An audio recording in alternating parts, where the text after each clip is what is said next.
So after what was a stressful 3.5 quarters just a weekend ago as Alabama took on USF, this weekend the Crimson Tide not only goes on the road for the first time, but they take on their first Power 4 opponent in Wisconsin. Today, we need to talk about this. We need to discuss the things you need to be on the lookout for. We need to give a preview and prediction, but more than anything, we need to talk about what Alabama must do as the meat of their schedule is on the horizon. But before we can, as always, y'all know the drill. I have to hear from you. Hop down to the comments. Y for yes, N for no. Do you believe that Alabama will make a statement in this game? And let me know what you're thinking. If you're new to the channel, be sure to subscribe. Hit that bell notification as I do constant college football content. You don't want to miss any of it. And if you enjoyed the content, be sure to like and comment down below as those interactions are massive to content creators such as myself. But having said all that, let's jump right into this. And if you watched the preview and prediction video for USF, you wouldn't have been surprised about how much pressure South Florida sent at Alabama. It's one of the things I highlighted and said, hey, what they do in their front seven, it's effective, and they're able to get home. And one of the reasons why I was so interested in that, one of the reasons why I highlighted that, is because Alabama had a patchwork offensive line going into that game. And one of the things we talked about earlier this week is that timing is everything. This year, you're undergoing a scheme change on the offensive line. Caden Proctor's hurt. Elijah Pritchett's banged up. You move your potential All-American guard and Tyler Booker from guard to left tackle, insert a new left guard. There was a lot of new. And you're going up against a defense that loves to create chaos. And they were able to do just that. They blitz at an alarming rate, and they were able to get home. I bring all of this to your attention to say something that if you've been around the channel, you've heard me say before. Styles make fights. Heck, if you've been around the channel, you probably know that if I'm not watching college football, I'm watching UFC. I'm watching boxing. I have the boxing companion sitting right behind me because I love combat sports. And so I always look at this through an analogous lens. Styles make fights. Why do I bring this to your attention? Because stylistically, I don't know that Wisconsin poses the challenges that does USF on the offensive side of the ball, nor on the defensive side of the ball. We talked about that a lot for USF, that one of the reasons why I've been looking forward to that game all offseason is you have a young secondary. USF runs veer and shoot. You're going to see that again later this year in Tennessee and Nico. I love that they get that preparation with the tempo, with what the veer and shoot wants to do. It's a fantastic learning experience. But when you look at Wisconsin, first and foremost on the offensive side, they're kind of having an identity crisis. I don't really know what they want to be. Josh Pate talked about this, and I thought he did a phenomenal job doing so. But when you go back and watch Wisconsin, I don't really know what it is their offense is predicated off of. In years past, I absolutely knew.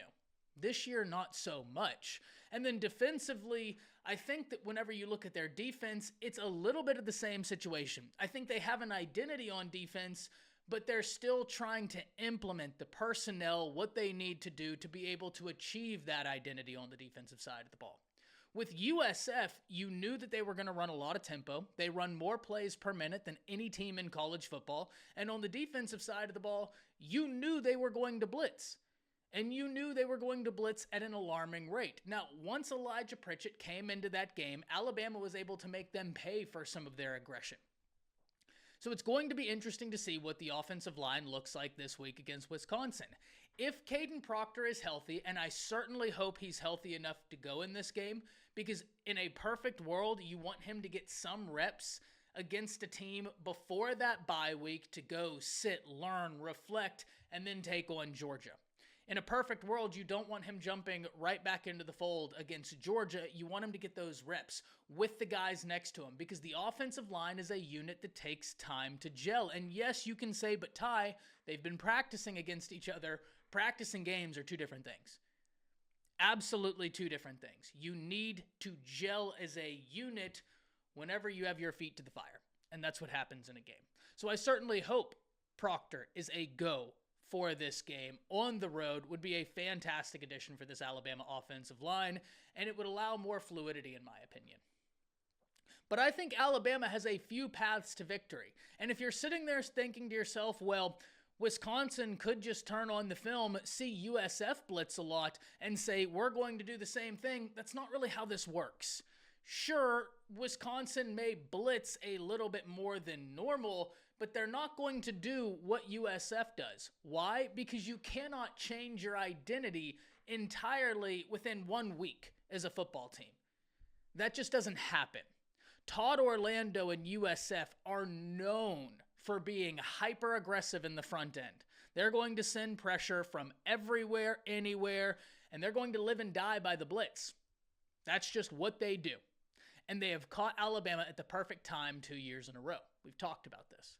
For Wisconsin, yeah, you might blitz a little bit more than normal, but you're not going to just say, hey, this is what we've been doing. We're not going to do that anymore.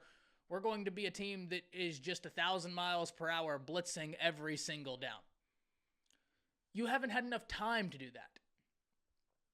It would be one of those situations where if you're a hair out of position, Alabama could capitalize and in big ways. So let's start with Alabama's offense against this Wisconsin defense. And for me, it's going to be about establishing the run. Because if you establish the run, I think you're going to make this very hard on Wisconsin. Wisconsin has had 2 opponents run on them already, and those 2 opponents haven't been running at the rate that Alabama has. And now that you can have more continuity, if Caden Proctor is on the offensive line, I think that Alabama's offensive line is going to absolutely look to make a statement in this game saying, hey, last week, it was a timing thing. Hats off to USF. You did a great job creating chaos, doing what you wanted to do, but you caught us at the perfect time. This week, we rectify that. That, in my opinion, is going to be what Alabama looks to do early. And then later on in the game, I think they're going to attack downfield. But if you are looking at Wisconsin's defense, though I think schematically USF poses more threats offensively and defensively, let's not get it confused. There are some pieces on that Wisconsin defense that you must know. There's a cornerback on that defense that I have talked about all offseason as being a guy that you just don't want to test for no reason in Ricardo Hallman. He had 7 interceptions last year. He's a hell of a player. A hell of a player. Now, luckily for Alabama, your safety coach just came from Wisconsin. So they have been talking all week about, hey, this is the theory of the Wisconsin defense. This is what they want to achieve. I was just there. Here's how we can go about attacking it. That's one of the beautiful things for Alabama. Kind of like when Alabama played Western Kentucky, you had a guy on Alabama's staff who just came from there, and they were able to attack. I think the same thing's going to happen this weekend. I would look for a massive game from the running backs, from Jalen Milroe on the ground, and then look for big shots as you have that Wisconsin defense sucking forward to account for the rushing attack that Alabama is bringing. I think you're going to see some guys such as a Kendrick Law get involved in this game. I think you're going to see another layer of creativity out of Alabama's offense, some more wrinkles out of Alabama's offense. And though I don't think they're going to completely open up the playbook because Georgia is on the horizon, if they've been on page 1 and 2, I would expect to see them get to page 3 and 4 in this game. Drill those things in live action before you take on Georgia. You don't have to give the entire recipe, but go further in the recipe. So for Alabama's offense, expect a physical attack. Expect the run from everywhere, running back, quarterback, and then as the game goes on, as Wisconsin pulls more resources to stop that run, expect the downfield passing attack. Expect a bit more creativity if I had to guess. Let's talk about Wisconsin's offense against Alabama's defense. And this is where I probably have the most questions for Wisconsin. Because I really like some of the pieces Wisconsin has on that defense. They've got a linebacker who, unfortunately, has to sit out. They've got some good pieces across that defense, some good pieces in the secondary. Fair enough. Fair play. Offensively, this is where I wonder what Wisconsin's going to be able to do. Because you can tell me, but Ty, USF ran on Alabama last week. USF had success until Alabama shifted, and then USF's success was predicated off of a quarterback that completely understands the scheme he's in, and a scheme trying to fool a defense. When Alabama stayed disciplined on that defensive front, they nullified what USF wanted to do. The only time after the first quarter and a half that USF had any success was when Alabama's defense didn't play disciplined. Whenever they would all attack the running back as opposed to the quarterback, they'd have a big gain. But once again, Wisconsin does not do the things that USF does.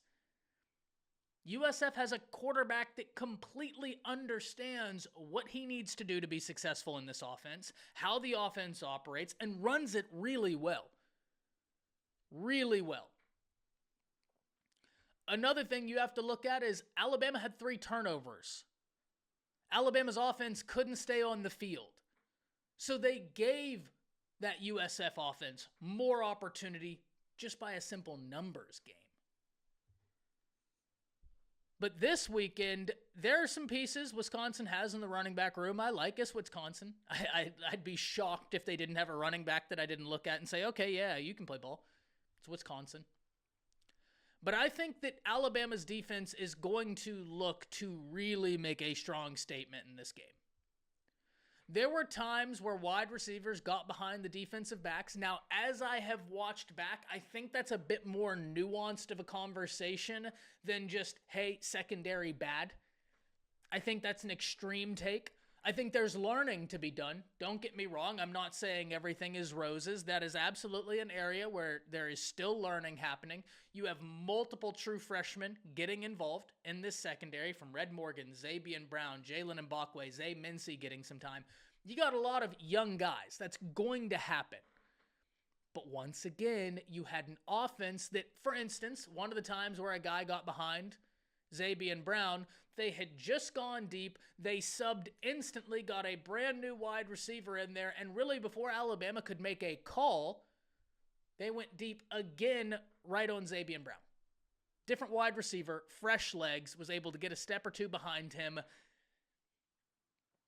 It's a bit more of a nuanced conversation than secondary bad. I'm not sitting here saying the secondary is perfect. There's absolutely room for growth. But I also wouldn't fall into the trap just yet of secondary bad. Wisconsin's not running the veer and shoot. I think Alabama's defense is going to be able to play Wisconsin with more confidence in understanding what is coming as opposed to USF, which gets us into the last part of this conversation. What Alabama must do. You must show that you are a team still on the rise, because the meat of that schedule is approaching, and Georgia is a good team. I know many Alabama fans don't want to hear it, and I will probably have people in the comments contesting how good they are. At the very least, we know they're a very good team. At worst, Georgia is a very good football team. You need to be able to show, hey, what happened last week was a timing thing. That's fine. It's in the past. Our best football is absolutely in front of us, and I absolutely believe that's the case. And what better opportunity to show it in your first Power 4 matchup, which happens to be your first matchup on the road. I think both the offense and the defense is still in the infancy phases of understanding all of this schematic changing. And typically you hear, hey, you are who you are. You're not going to improve during the course of a football season dramatically, most of the time, not all the time, but you are who you are. I don't believe that whenever you're undergoing total schematic change on the defensive side and the offensive side. I think in those instances, you grow week by week, and those are the teams you can see have the most movement in terms of movement in a positive direction. And I think that's what we're going to see from Alabama. So in terms of score prediction, I think Alabama sends a message. I'm going to go 42-10, Crimson Tide. Can't wait to hear from all of you. Hop down to the comments. Let me know what you're looking for in this game. That's it.